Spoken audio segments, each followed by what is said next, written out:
Graça e paz, igreja. Aleluia. Respira fundo aí. Sente o ar entrar no pulmão. Agora, aí, irmão. Força nesse coração. Manda embora todo o sono, manda embora toda a tristeza. A gente tinha uma musiquinha que a gente cantava quando era criança. A gente falava orando, orando, orando ao meu Senhor. Joguei a tristeza fora, mandei embora do meu coração. A gente precisa fazer isso, gente. Porque muitas vezes a tristeza se torna assim, como se fosse uma caverninha, onde a gente se coloca ali, fica até ruim de respirar. A gente não tem ânimo pra nada. E aí a gente chega na igreja, fica assim um olharzinho abatido. Nem parece que um dia Jesus morreu e ressuscitou para nós. Parece que ele continua lá dentro do sepulcro. Parece que não tem esperança. Mas tem! Então hoje você mande a tristeza embora do seu coração, toda a sombra embora do seu coração, e que você possa encontrar aqui nessa noite a alegria e a esperança que vem não de um pregador, não de um louvor bacana, mas vem da santa palavra de Deus. Amém? Amém, meus irmãos. Abram as suas Bíblias lá no livro de João. A gente está fazendo uma série de mensagens falando a respeito das 7 declarações de Jesus. Quando lá em João ele fala, eu sou. Ele vai fazer essa declaração sobre eu sou 7 vezes lá no livro de João. E hoje a gente vai falar sobre Jesus declarando que ele é a luz do mundo. A gente vai ler dos versículos 12 até o versículo 20, para ter um pouquinho do contexto aí dessa declaração de Jesus. Capítulo 8, versículos 12 a 20. Diz assim a palavra do Senhor. De novo, Jesus lhes falou dizendo, eu sou a luz do mundo. Quem me segue não andará nas trevas, pelo contrário, terá a luz da vida. Então os fariseus lhe disseram, você dá testemunho de si mesmo. O testemunho que você dá não é verdadeiro. Jesus respondeu, ainda que eu dê testemunho a respeito de mim mesmo, o meu testemunho é verdadeiro porque sei de onde vim e sei para onde vou. Mas vocês não sabem de onde venho, nem para onde vou. Vocês julgam segundo a carne. Eu não julgo ninguém. E se eu julgo, o meu juízo é verdadeiro, porque não sou só eu que julgo, mas eu e o Pai que me enviou. Também na lei de vocês está escrito que o testemunho de 2 pessoas é verdadeiro. Eu dou testemunho de mim mesmo e o Pai que me enviou também dá testemunho de mim. Então eles lhe perguntaram, onde está o seu Pai? Jesus respondeu, vocês não conhecem a mim e não conhecem o meu Pai. Se conhecessem a mim, também conheceriam o meu Pai. Jesus proferiu essas palavras perto da caixa de ofertas, quando ensinava no templo. Ninguém o prendeu, porque ainda não havia chegado a sua hora.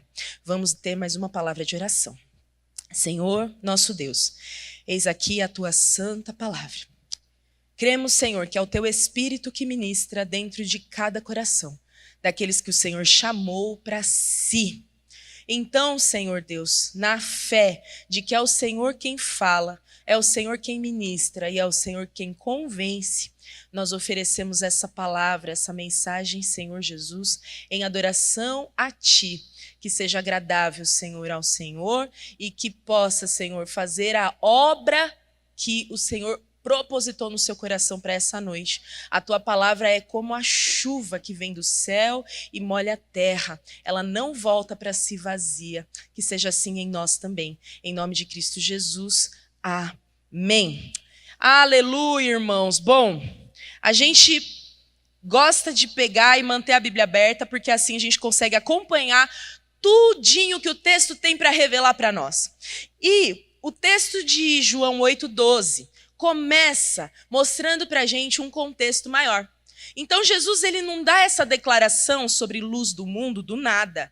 Ele está aqui no meio de uma festa chamada Festa dos Tabernáculos. Essa é uma das festas mais importantes até hoje dentro do calendário judaico. Ela vai acontecer mais ou menos entre os dias 29 de setembro e 6 de outubro, e ela é celebrada durante 7 dias, todos os anos. E Levítico, quando essa festa é estabelecida, Levítico deixa claro para a gente que essa festa deveria ser celebrada em homenagem ao nome do Senhor. Qual é o nome, irmãos, que o Antigo Testamento revela como sendo o nome pessoal de Deus? Yahweh, o nome impronunciável, que nós traduzimos na nossa Bíblia como o grande Eu Sou.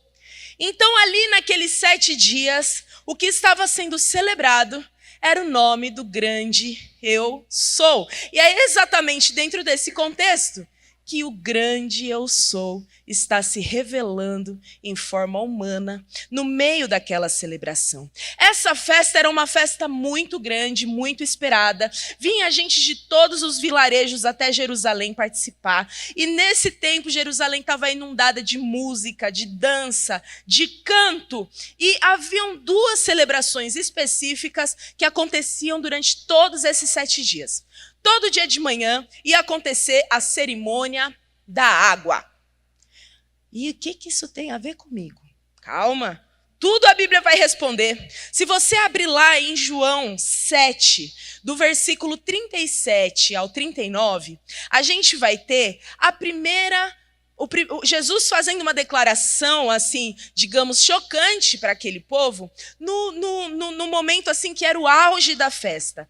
O texto vai dizer que no último dia, o grande dia da festa, Jesus se levantou e disse: se alguém tem sede, venha a mim e beba. Quem crer em mim, como diz a Escritura, do seu interior fluirão rios de água viva. Jesus, ele diz essas palavras exatamente no momento da cerimônia da água. Era uma cerimônia importante, porque naquele momento os judeus, eles estavam celebrando, agradecendo ao grande Deus Eu Sou, pela água que fazia florescer e frutificar a terra. Então, acontecia mais ou menos assim essa cerimônia. O sumo sacerdote, ele retirava água lá do tanque de Siloé, e guarda o nome do tanque Siloé, que vai ser importante no final da pregação. Então eles iam até o tanque de Siloé, o sumo sacerdote com um jarro dourado retirava a água deste tanque, e a procissão seguia o sumo sacerdote até o templo, com um sopro de chofar e de trombeta nos sacrifícios matinais, com os peregrinos de um lado sacudindo algum tipo de ramo folhoso que simbolizava o tempo da peregrinação lá no deserto. Vocês lembram lá de Êxodo, dos 40 anos de peregrinação? Eles carregavam um ramo que representava essa peregrinação, e na outra mão eles carregavam algum tipo de fruta cítrica, que era para simbolizar as colheitas. Essa procissão ia marchar ao redor do altar do templo durante 7 vezes, todos os dias da manhã. E aí o sumo sacerdote despejava a água do cântaro dourado em um funil na lateral do altar. E aí eles davam graça pela chuva, pela água que fazia as colheitas crescerem. Essa era a cerimônia da água. E quando Jesus vê toda essa cerimônia em torno de uma celebração da água, ele fala: vocês estão celebrando a água que ficou lá atrás, mas aqui diante de vocês está aquele que dá água para a vida eterna. Todo que tem sede, venha e beba. No momento mais importante, no auge daquela cerimônia da festa dos tabernáculos, Jesus está oferecendo a Ele mesmo como aquele que mata a sede de todo peregrino que passa por este mundo. E Ele é o único que faz o jardim do coração humano florescer e frutificar. Então a gente pode celebrar as colheitas, colheitas, a gente pode celebrar os bens materiais, a gente pode celebrar aquilo que recebemos do Senhor, mas as colheitas secam, os tempos passam, as coisas deixam de existir, mas a água que Jesus dá continua fazendo o coração do ser humano florescer para a vida eterna. O Senhor oferece dessa mesma água nessa noite para todo o coração sedento que está aqui neste lugar. Mas a festa dos tabernáculos, irmãos, tinha uma segunda celebração que acontecia todas as noites. O nome dessa celebração era Cerimônia da Luz. E essa cerimônia, enquanto ela acontecia, era declamado o texto lá de Zacarias 14, versículo 7. É uma promessa de Deus que eles declamavam ano após ano, porque o povo judeu espera nas promessas de Deus. Ele realmente espera e presta atenção nos sinais e anseia pelo cumprimento das promessas. Foi assim no tempo de Jesus e é assim até hoje. E esse texto de Zacarias 14, 7 vai dizer o seguinte, vai falar sobre o grande dia do Senhor, o grande dia de julgamento do Senhor.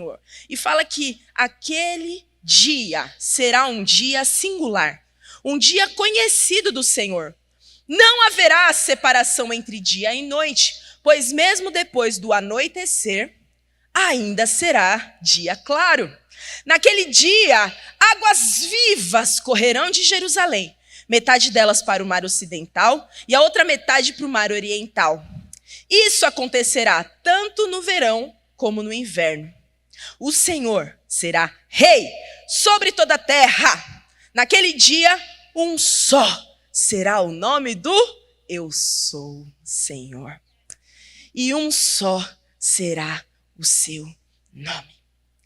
Irmãos, essa festa, essa cerimônia da luz, ela acontecia todas as noites nesse lugar aqui que João 8:20 descreve como o lugar perto da caixa das ofertas. Era o templo onde as mulheres, o pátio das mulheres que ficava localizado lá no templo de Jerusalém. As roupas velhas dos sacerdotes eram usadas como pavio para acender 4 tigelas douradas gigantes que ficavam bem no alto do monte de Jerusalém, posicionadas de tal forma que toda Jerusalém ficava iluminada por aquelas 4 tigelas douradas cheias de óleo. E que tipo de simbolismos da luz eles celebravam durante a cerimônia da luz? O que isso representava para aqueles judeus? 2 grandes eventos da história. O primeiro deles está lá em Gênesis 1.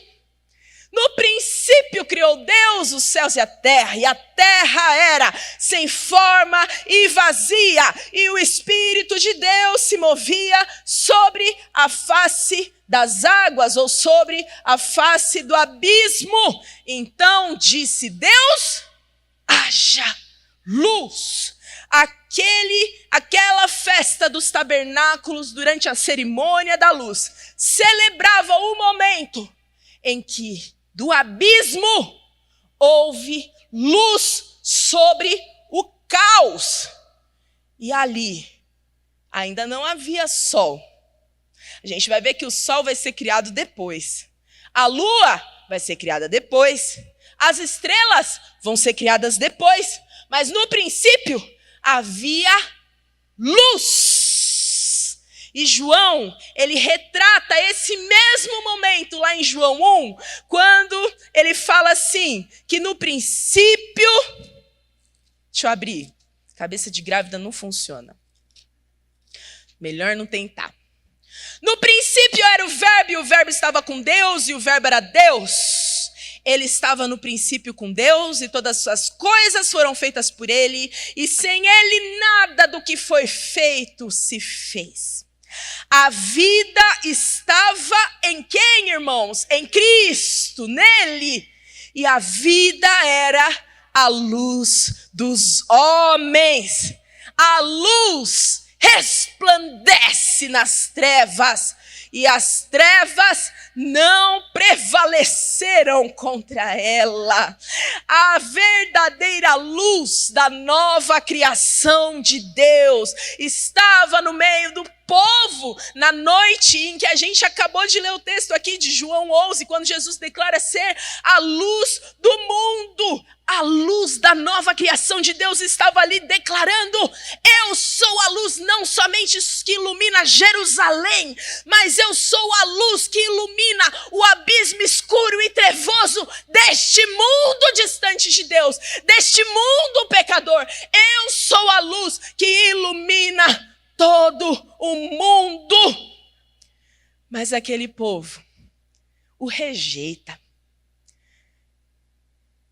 Aquele povo preferiu continuar nas trevas do seu próprio entendimento, porque eles entendiam que aquilo que eles já haviam recebido da sua tradição e dos seus antepassados era suficiente para eles viverem e viverem e viverem de geração em geração.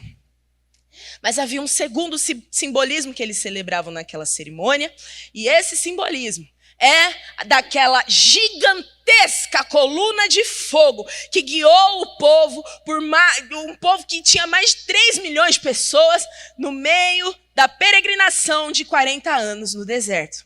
E a primeira vez que essa coluna de fogo surge na história está registrado lá em Êxodo 13, 21. Se você quiser abrir, abra sua Bíblia, exercita aí seus dedinhos. Quando a gente era criança era tão legal que a gente tinha umas competições de quem abria a Bíblia primeiro nos versículos, né? E a gente ficava assim, nossa, como era gostoso quando a gente abria logo de cara. Falava, olha, a Bíblia já está viciada. Isso era muito bom. Lá em Êxodo 13, 21 vai dizer assim, preste atenção no que diz a palavra do Senhor. O Senhor ia adiante deles durante o dia, numa coluna de nuvem para os guiar pelo caminho. Quem ia diante deles não era a coluna de nuvem, mas era o Senhor na coluna de nuvem para os guiar pelo caminho. Durante a noite, o Senhor numa coluna de fogo para os iluminar, a fim de que caminhassem de dia e de noite. A coluna de nuvem nunca se afastou do povo durante o dia, nem a coluna de fogo durante a noite. O Senhor, nessa mesma nuvem, vai se tornar uma muralha protetora que separava Israel, saído do Egito, da máquina de guerra egípcia, que tentava capturar de novo aqueles hebreus. De forma que aquela coluna era densas trevas para aqueles egípcios que estavam se perdendo.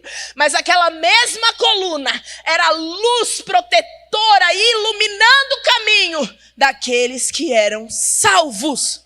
Era o Senhor que estava se colocando entre aqueles que se perdiam e aqueles que eram encontrados. De maneira que para aqueles que se perdiam, as trevas eram densas como o abismo na criação do mundo. Mas para aqueles que eram encontrados, o haja luz do Senhor trazia segurança e clareza para o caminho deles. Aleluia! A luz da criação de Deus estava no meio daquela festa. A coluna de fogo que sustentou o povo durante 40 anos estava no meio daquela festa. E Yahweh, Cristo declara, eu sou a luz do mundo. Mas o povo que tinha ido para Jerusalém, olha só a capacidade que a gente tem de endoidecer. Endoidecer. Eles tinham ido para Jerusalém para adorar Deus, gente. Deus estava no meio deles. E eles acreditavam estar adorando a Deus, enquanto eles rejeitavam esse mesmo Deus.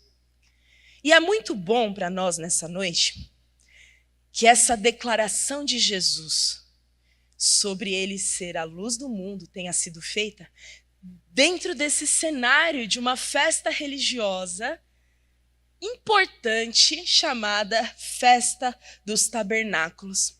Jesus, ele podia ter feito essa declaração quando ele estava lá no meio daqueles publicanos pecadores.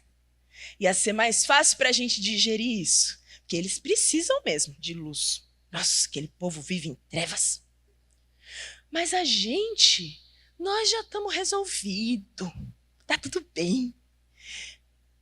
Pois é, Cristo faz essa declaração justamente para pessoas que já estavam resolvidas, como você e eu, pessoas piedosas, pessoas que faziam o bem, pessoas que não mentiam, não traíam, não se prostituíam, pessoas que davam os seus dízimos e as suas ofertas, pessoas que observavam não apenas os 10 mandamentos, mas as 613 leis morais e cerimoniais do Antigo Testamento.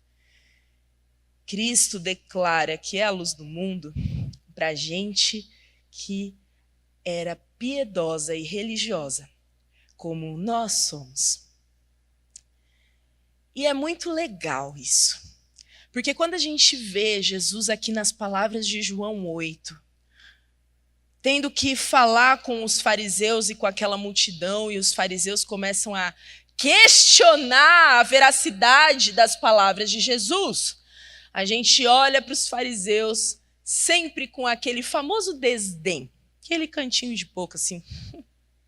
Esses fariseus não sabem de nada. Se eu estivesse lá, eu ia fazer tudo diferente.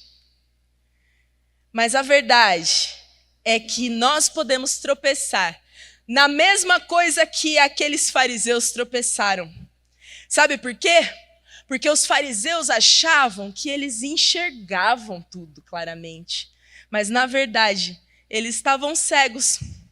Eles perguntam aqui para Jesus, como que você pode dizer que quem você pensa que você é? Como você pode dizer que a gente não sabe de onde você veio, para onde você vai? O texto anterior que a gente leu, que eu acho que foi João 5, falando sobre o pão da vida, aquelas pessoas chegam a declarar, a gente sabe de quem você é filho do seu Zé e da dona Maria, como que você pode se auto-intitular o pão da vida? Aqui a mesma coisa acontece. Eles passam a discutir a respeito do testemunho de Jesus. Será que esse testemunho é verdadeiro? Será que esse testemunho é falso? Eu acho que esse testemunho é falso, porque como é que esse cara aqui de 30 e poucos anos, um jovem para aquela cultura, né? Ainda pra gente tem uns de 30 e poucos que são adolescentes hoje em dia, mas pula essa parte. Um jovem de 30 e poucos anos ali, querendo se declarar como o Yahweh, o eu sou, querendo se comparar e se igualar ao próprio Deus. Eles não podiam conceber essa ideia. Com a gente é diferente. Porque nós cremos e declaramos que Cristo verdadeiramente é o Filho de Deus. Nós cantamos isso com os nossos lábios. Essa noite o louvor foi um louvor totalmente escatológico, falando a respeito da volta de Cristo, a respeito de nós estarmos preparados para essa volta, preparados para a chegada do nosso Salvador. Mas será que de fato e de verdade nós temos recebido Cristo como essa luz que dá vida ao mundo? Quando Jesus fala que ele é a luz do mundo, ele quer dizer, dentre tantas coisas, que ele, o Cristo, o Yahweh, o eu sou, o Senhor, traz ordem e direção para o nosso caminho. Lâmpada para os meus pés é a tua palavra e luz para o meu caminho. E ele é uma luz tão forte, tão poderosa no meio do nosso caminho, que mesmo quando as trevas, elas parecem se acumular querendo pesar sobre os nossos ombros, querendo trazer desespero ao nosso coração. Ainda assim, essas trevas, elas não são suficientes para nos distrair, elas não conseguem nos distrair do caminho, elas não conseguem nos influenciar, a gente desviar para caminhos maus, ou pelo menos não deveria acontecer isso. De tal forma que o mundo definitivamente não entende como é que um cristão pode permanecer satisfeito, pode permanecer sorridente, mesmo debaixo de perseguição. Nós temos irmãos da igreja sofredora ao redor do mundo que tem mais sorriso no rosto, sendo torturado, sofrendo, sendo marcado, sendo perseguido, do que muitos cristãos ocidentais que vivem problemas difíceis, mas não têm que muitas vezes colocar em xeque o que é de mais valoroso em nós, que é o valor da nossa fé. Mas nós vemos também no nosso meio tantas histórias, irmãos, tantas histórias de pessoas que têm sofrido profundamente em suas almas. Pessoas com histórias marcadas de dor, de sofrimento. Gente que já devia ter desistido desse caminho há muito tempo, porque é um caminho duro, é um caminho doloroso. Mas, mesmo quando as lutas parecem longas, essas pessoas podem confirmar, como Paulo: aprendi o segredo de viver feliz e satisfeito em qualquer circunstância, em todas as circunstâncias. E podemos declarar: este sorriso no meu rosto, mesmo quando existe uma dor e um sofrimento no meu coração, é o sorriso de quem tudo pode, naquele em quem eu sou fortalecido.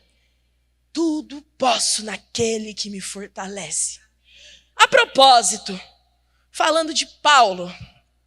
Paulo, sabe aquele que apedrejou Estevão quando era Saulo, depois encontrou Jesus no meio do caminho. Tem uns que falam que ele caiu do meio do cavalo, mas não tem muito cavalo na história, não tem cavalo, mas ele caiu. Paulo viu essa luz brilhar sobre ele. E foi um brilho tão intenso que deixou Paulo temporariamente cego. Deixou Paulo fisicamente cego. Porque foi ali, naqueles momentos de cegueira, que Paulo passou a enxergar a verdadeira luz da vida.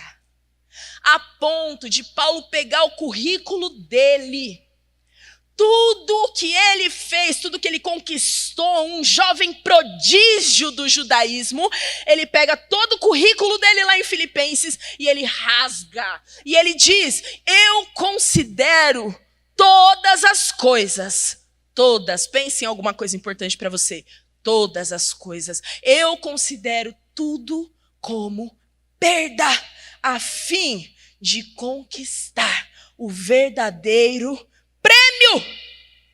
Tudo o que um dia ele considerou lucro, agora ele considerava perda. Será que nós enxergamos essa luz de Cristo tão claramente, a ponto de já conseguir declarar que a gente considera tudo como perda, porque um dia os nossos olhos foram iluminados? Irmãozinho, irmãzinha, cadê a luz de Cristo brilhando em você? Nós vivemos a era pós-iluminismo. Iluminismo foi aquele movimento do século XVII? Chutei. Do século XVII. E o iluminismo vem com o propósito de trazer luz à mente humana pós período de trevas da época medieval.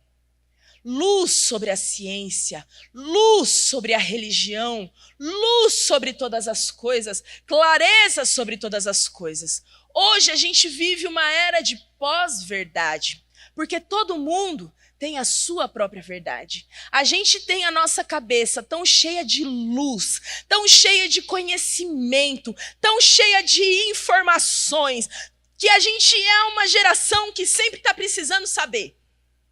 A gente precisa estar sempre informado, mesmo que minimamente pelo Instagram, né, irmãos?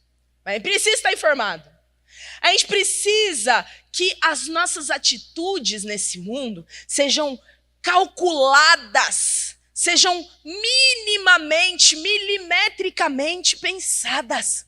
Faz parte desse momento em que a gente está.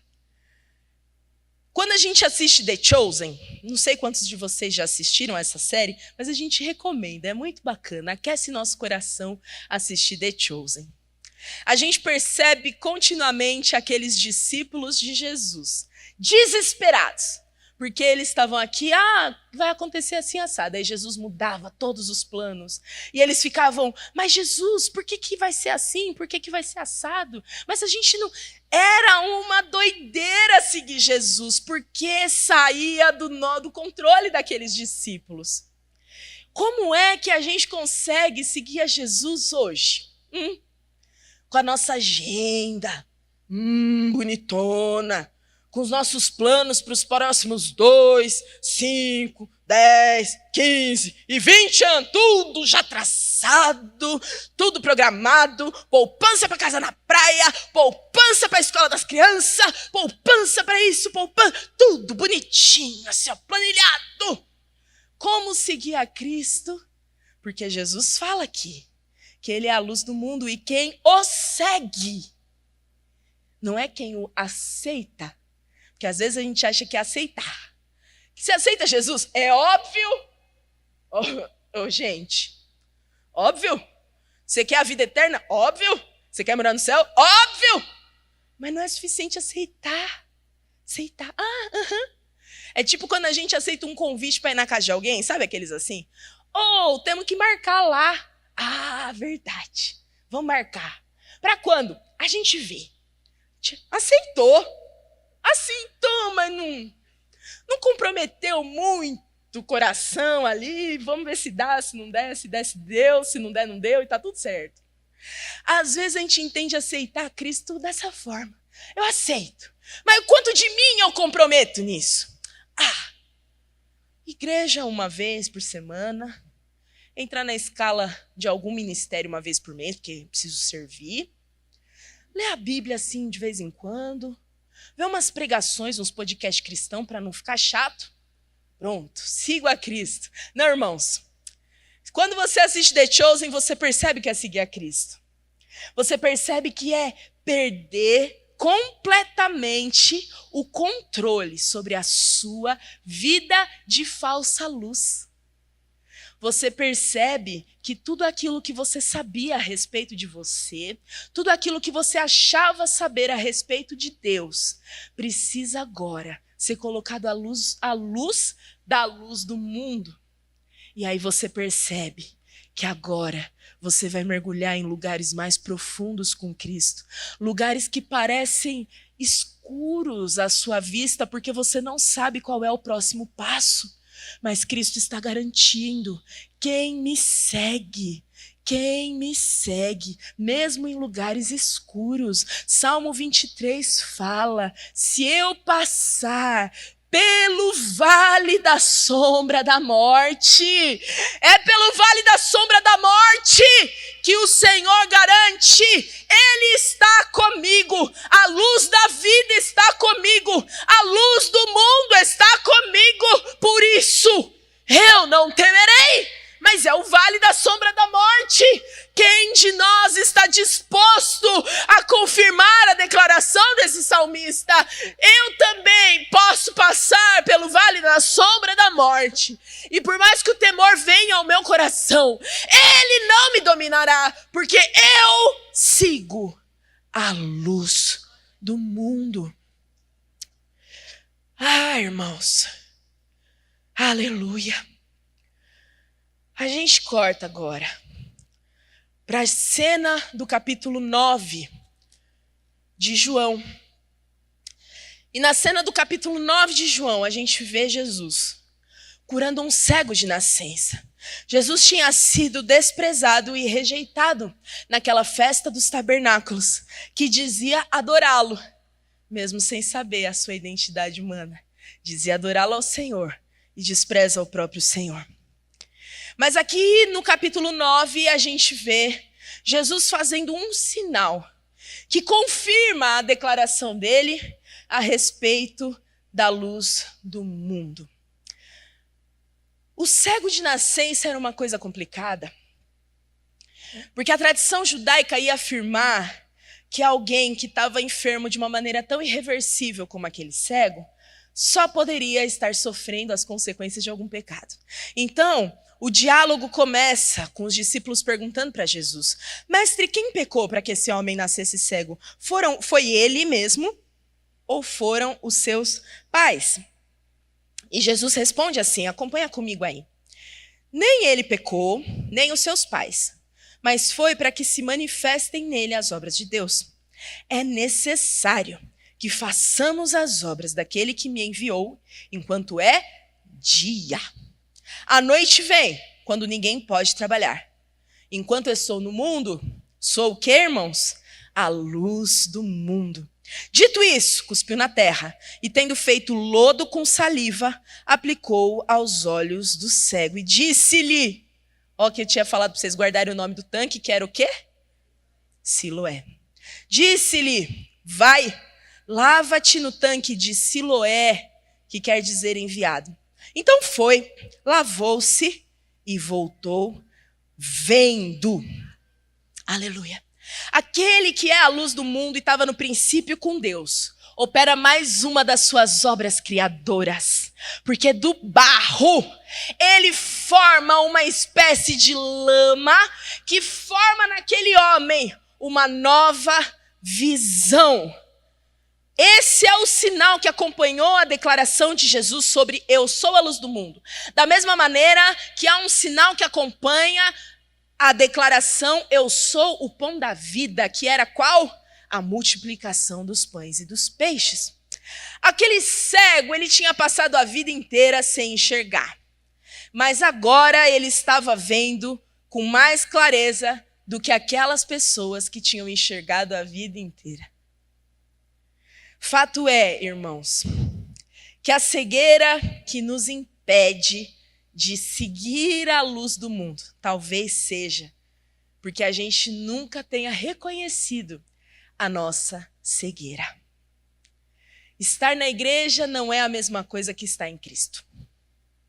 Não é. Viu? Bonitinho de vocês estarem aqui, mas não garante nada, tá? Se dizer cristão também não é prova de novo nascimento. Você pode colocar lá na sua pesquisa do IBGE todo ano. O que você é? Sou cristão, evangélico, protestante da Igreja Batista. Também não é garantia de novo nascimento. Porque os seus olhos ainda conseguem apenas discernir as coisas da carne. Assim como aqueles fariseus. Mas eles ainda não conseguiram se abrir para a luz da eternidade. Talvez quando a gente se sente inseguro, a gente ainda se comporta como aqueles discípulos no barco, lembra no meio da tempestade?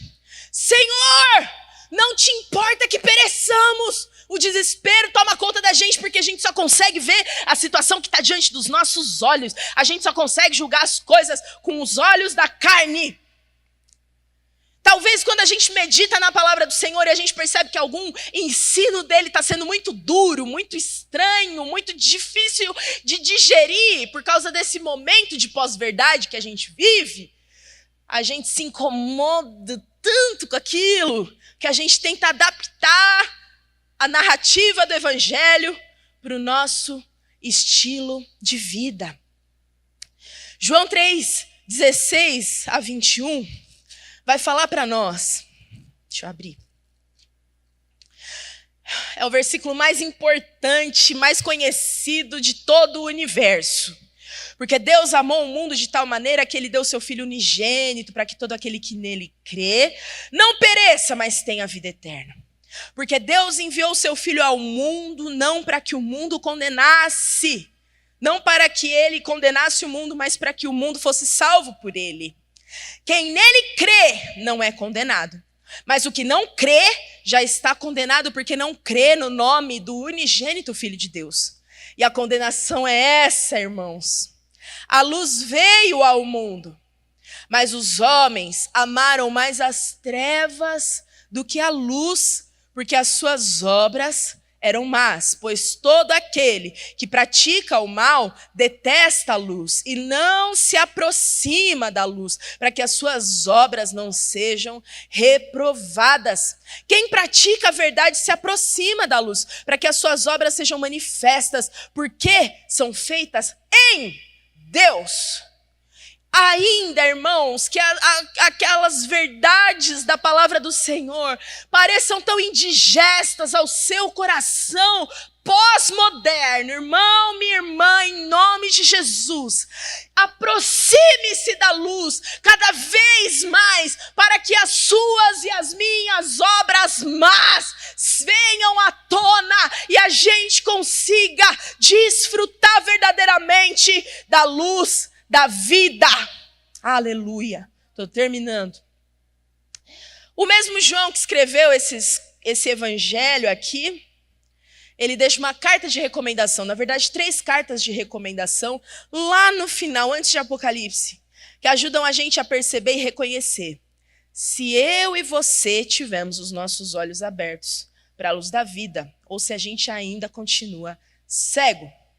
O primeiro deles está lá em 1 João 1:5, que diz assim: a mensagem que dele ouvimos e anunciamos a vocês é esta: Deus é luz e não há nele treva nenhuma. Se dissermos que mantemos comunhão com ele e andarmos nas trevas, mentimos e não praticamos a verdade. Se andarmos na luz como ele está na luz, mantemos comunhão uns com os outros. E o sangue de Jesus, seu Filho, nos purifica de todo o pecado. Irmão, uma maneira da gente reconhecer se estamos em comunhão com o Senhor é se estamos em comunhão uns com os outros. Porque não tem jeito melhor da gente descobrir, das nossas obras virem à tona, das nossas obras más, do que a comunhão uns com os outros. Quem aqui participa de célula? Amém. Ô, gente, fala aí pra mim. O que vem das coisas doidas que aparece da boca dos irmãos nas células?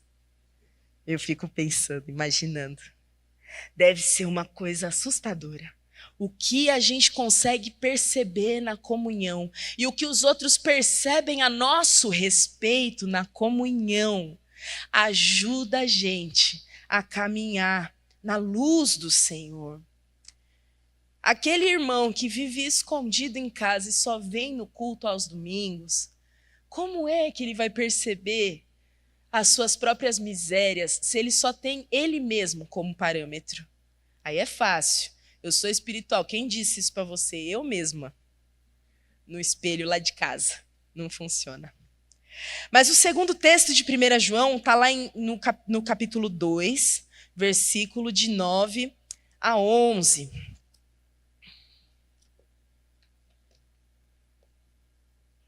Eita, pai.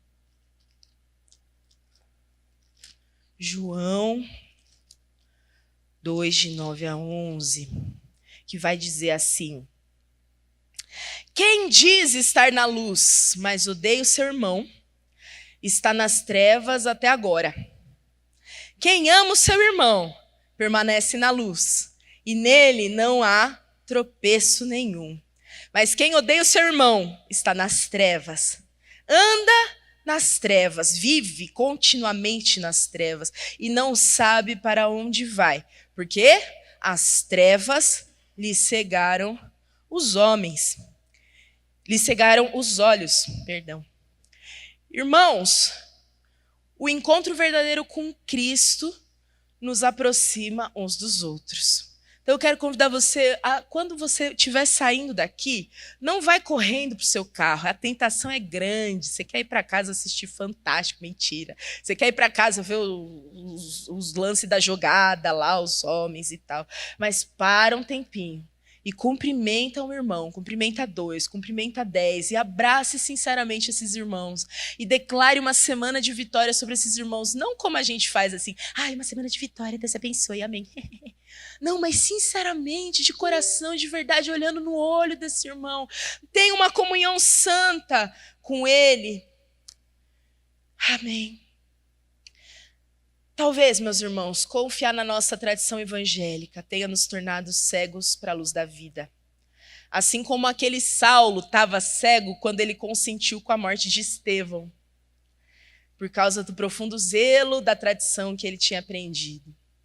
Mas um dia o caminho da luz brilhou sobre Paulo e lançou Paulo ao chão, lançou todo o conhecimento de Paulo ao chão, lançou tudo o que ele achava que conhecia a respeito de Deus ao chão e caiu tudo isso com ele naquela estrada de Damasco. O encontro com o verdadeiro evangelho, irmão, irmã, deveria também nos levar ao chão, junto com tudo que a gente acha que conhece a respeito de Deus, a respeito de nós mesmos, a respeito de uns para os outros, a respeito do mundo. Tudo isso deveria ir ao chão quando a gente encontra com o verdadeiro evangelho.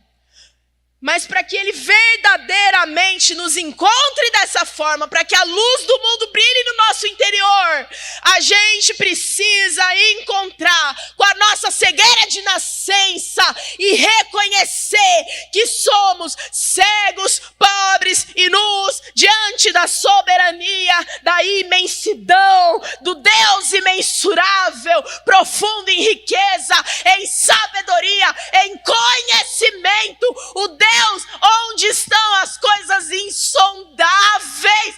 Nós deveríamos parar de procurar as respostas e reconhecer a nossa cegueira diante dele. Aquele homem que começou a enxergar e era cego de nascença,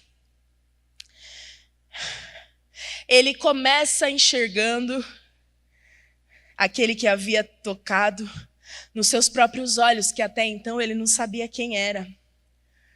Mas no fim, ele reconhece que ele estava cara a cara com o próprio Deus, porque quando aquele cego de nascença vê a Cristo, ele não fala, meu irmão, obrigado, hein?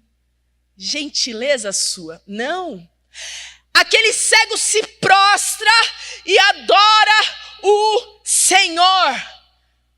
Ele adora o Senhor, é o que Jesus responde para aquela multidão de fariseus. Eu vim a este mundo para juízo, a fim de que os que não veem, vejam, e os que veem se tornem cegos. Alguns dentre os fariseus que estavam perto dele perguntaram, acaso também nós somos cegos? Respondeu-lhe Jesus, se vocês fossem cegos, vocês não teriam pecado algum. Mas porque agora vocês dizem, nós vemos, subsiste o vosso pecado. Você pode baixar um pouquinho as luzes aí? Meu irmão, quero fazer algumas perguntas para você. Alguma vez você se viu impotente diante da sua própria cegueira? Ou você continua achando que tem todas as respostas? Já te incomodou alguma vez que os seus olhos estejam tão fechados para as verdades espirituais? Meu Pai, como eu não consigo perceber isso? Como eu não consigo te reconhecer dessa forma? Já te incomodou alguma vez isso? Talvez você tenha a vida inteira acreditado que enxergava, por estar numa igreja, por se dizer cristão, por ler uma Bíblia, por fazer orações, assim como aqueles homens piedosos e religiosos da festa dos tabernáculos. Você também acreditava que enxergava, mas talvez fossem apenas sombras passageiras, apontando para uma verdade suprema que você continua ignorando por olhar para as sombras. Mas o Filho do Homem faz um convite a mim e a você, todo aquele que continua cego, encerrado na sua própria cegueira. Existe uma luz da vida para guiar os seus passos, para fazer você enxergar com clareza a imensidão do Senhor, mas você precisa acreditar que Ele vai guiar o seu caminho, sem você parar, sem você ficar dando as suas opiniões, sem você querer fazer do seu jeito. Eu vou te guiar, mas vai ser no meu horário, vai ser do meu jeito, vai ser conforme o meu conforto. Isso é coisa de quem ainda acha que enxerga. O cego, ele precisa ser guiado, e mesmo que ele caia num buraco, ele continua sendo guiado porque ele depende daquele que o guia. E quem convida a gente para andar lado a lado com ele, cego e cega, é a própria luz do mundo que diz: ei, siga-me e eu te guiarei por um caminho santo, seguro, eterno. E ao final deste caminho você encontrará a própria luz da vida. Aleluia! Mas você também pode ser aquela pessoa que viveu, assim como Paulo, o encontro impactante da miséria humana com a grandiosidade do Rei da Glória. E eu quero perguntar para você, você lembra desse dia?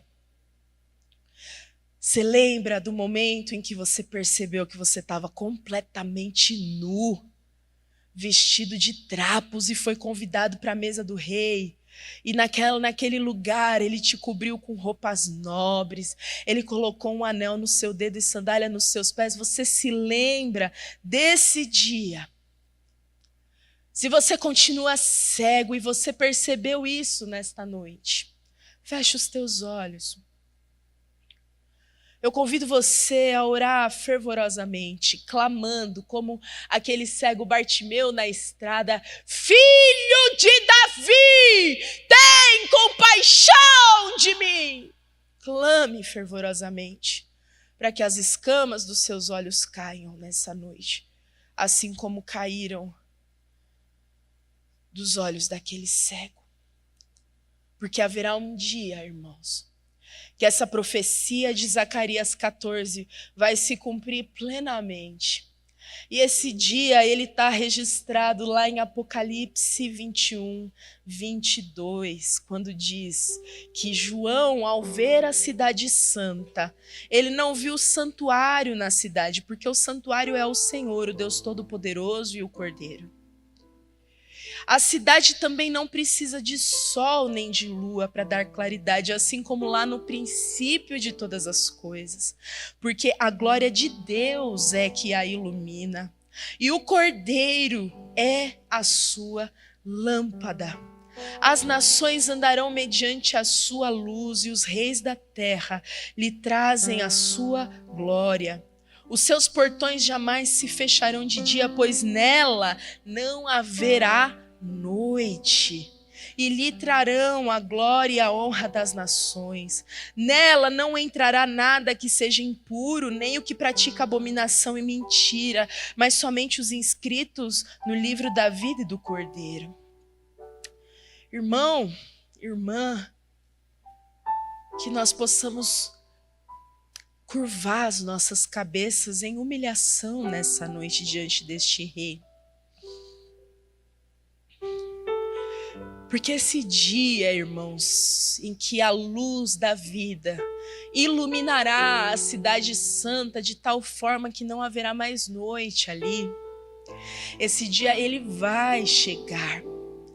Mas ele vai alegrar apenas aqueles que, reconhecendo a sua própria cegueira e nudez, aceitam tomar os braços da luz do mundo e serem guiados por onde Ele quiser nos levar.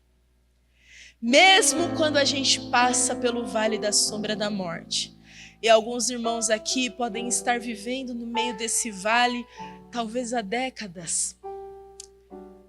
Essa vida e esse mundo são tão difíceis. Mas para aquele que é guiado, para aquele que segue a luz da vida, há um momento na história reservado para que nós possamos ver a profecia de Zacarias que aquele povo celebrava tão sem saber ao certo o que significava. Nós sabemos que ela vai se cumprir plenamente quando Cristo, a luz do mundo, inundar de luz todas as nações da terra. Oh, meus irmãos, que o Espírito Santo de Deus incomode o coração de cada um aqui. Cada um que está convencido e orgulhoso da sua própria religião e da sua própria religiosidade. O conhecimento tende a gente a ser soberbo e arrogante. Mas quanto mais conhecemos a luz do mundo, mais humildes ficamos, porque um dia fomos humilhados e caímos ao chão, assim como Paulo na estrada de Damasco. Vamos fazer uma oração agora no final. Mas eu quero dar algum tempo para que você mesmo faça a sua oração ao Senhor. Este tempo pode passar e pode ser que ainda hoje à noite os tempos se descortinem diante dos nossos olhos e a gente veja o Senhor em glória. E talvez só nesse momento muitos de nós percebam os trapos que nós estamos vestindo. Ainda há tempo, irmão, para você considerar a soberba do seu coração. Ainda há tempo de você considerar o orgulho da sua religião, que é só uma sombra do que está por vir. E caído ao chão do seu próprio conhecimento, agarrar-se nos pés do Senhor, dizendo: eu quero te seguir, ó luz do mundo. Eu quero te seguir, ó Filho de Deus, ó estrela de Davi, ó Senhor dos senhores, estrela da manhã, que iluminará todas as nações com o resplendor da sua glória. Cega-nos do nosso próprio conhecimento, ó Pai. Cega-nos das verdades que a gente aprendeu com este mundo e que a gente continua querendo se agarrar. E que os nossos olhos se abram, Pai, para as verdades do Teu reino, da Tua palavra. Que os nossos olhos se abram, Senhor, para as verdades do Teu Espírito. E por mais que o caminho pareça sombrio, a gente continua sem temer o mal, porque a luz do mundo resplandece e faz do nosso caminho dia contínuo, porque o Senhor é o Deus Todo-Poderoso, glorificado, que está à direita do Pai e continua intercedendo por cada um de nós. Nós queremos confiar plenamente, totalmente em Ti. E quando as trevas das dúvidas se abaterem contra nós, que seja o Teu caminhar conosco que revele toda a verdade que nós precisamos conhecer. Não de homens poderosos, não do mundo tenebroso, mas do reino do céu, da sua glória, do seu poder. Guarda, Senhor, o coração de cada filho e filha. O inimigo tenta nos roubar. O inimigo tenta arrancar de nós a Tua palavra. Talvez a gente saia daqui e a mensagem de WhatsApp apite e a gente já esqueça completamente de tudo que foi dito e continue agindo como quem já enxerga claramente todas as coisas. Nos guarda, Senhor, guarda essa palavra e faz ela florescer no coração da Tua igreja, de todos aqueles que são Teus aqui, Senhor. Para a honra e glória do nome do Senhor. Que a graça do Teu Espírito Santo possa fluir como um rio de água viva neste lugar, fazendo com que cada um dos Teus filhos seja cheio do Senhor, do Teu poder e da Tua palavra. Oh, Santo Deus de Israel, sopra sobre nós. Tem misericórdia destes pobres cegos que se encontram à beira do caminho, ainda comendo migalhas da mesa, quando a gente poderia estar sentado desfrutando de banquetes espirituais. Senhor, a começar da minha própria vida, Senhor. Abre os meus olhos para que eu possa ver. Abre os meus olhos, Senhor. Abre os olhos dos meus irmãos. Que os nossos olhos possam resplandecer a luz do Senhor. Em nome de Cristo Jesus. Amém. Amém, amém. Amém. Porque dele, por ele, para ele são todas as coisas. Porque dele, por ele, para ele são todas as coisas.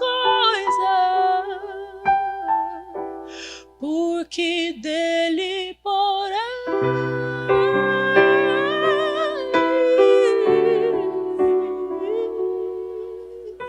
abre os nossos olhos nessa noite. Porque dele e por ele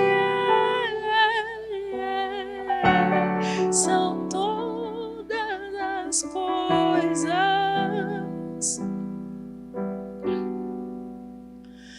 A ele a glória,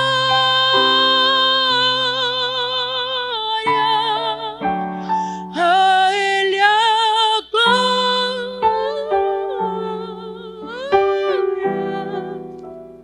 a ele a glória, pra sempre. Amém.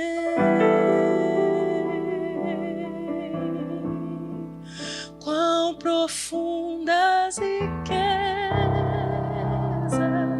o saber, abre os nossos olhos. Quão insondáveis seus juízos e os seus caminhos. Por isso eu considero tudo como perda. Quão profundas riquezas o saber. Tudo é teu, tudo é para ti, tudo é para tua glória. Resplandece em nós. Seus juízos e os seus caminhos.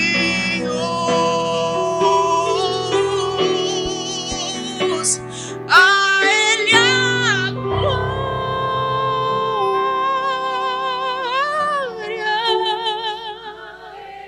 a ti seja a honra, seja a glória, o poder, a luz do mundo.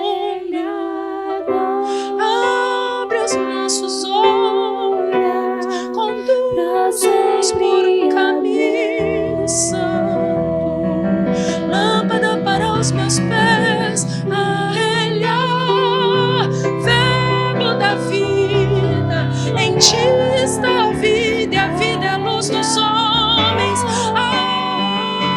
Que nós amemos tua luz e sigamos em tudo ao Senhor, ó glorioso Deus, para sempre. Se você puder, erga suas mãos e cante. A ele a glória,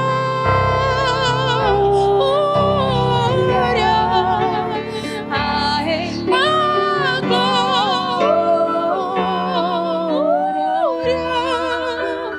a ele a glória, pra sempre. Amém.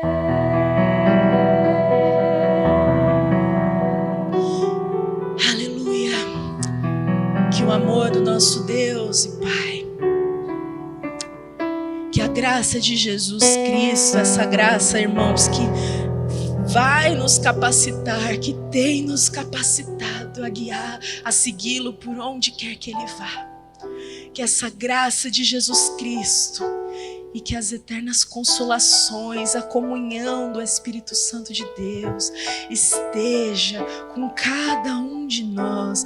A Ele a glória, o poder e o domínio para sempre, sempre, sempre.